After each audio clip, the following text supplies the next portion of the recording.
Okay, folks, this is Jack Quinn with another art tip.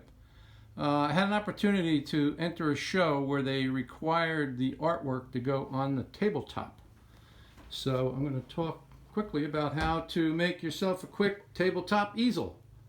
This is a pretty sizable painting. It's like 20 by 30. And you can see it's pretty stable.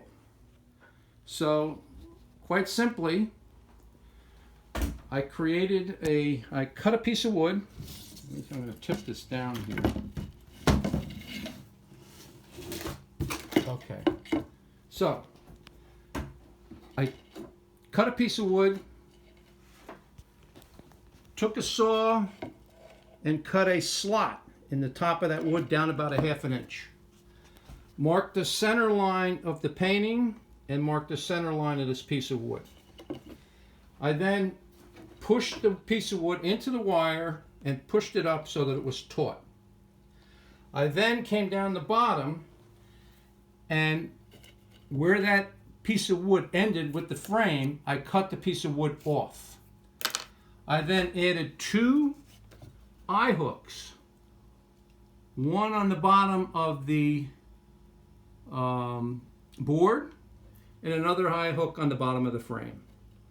And I lined them up. You can see those eye hooks line up for a reason. And then I just attached a wire, picture frame wire, to the board and the eye hook on the frame. And it's roughly about a 20-degree angle. Actually, I think it's a 30-degree angle, which allows you to look at the artwork directly at table height. I put a couple of rubber bumpers on the bottom. That's really not necessary, but maybe a little additional stability. And then lastly, I left a little pigtail on the bottom here so that for transport, you just line up the 2 eye hooks and run the pigtail through those, and it stabilizes the board so you can walk around with it and it's not flailing.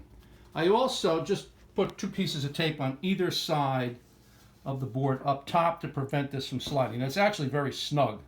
It so happens a standard saw blade, handsaw, it's just the right thickness for a coated piece of wire. So that's it. It's a stable, quick solution to a tabletop requirement.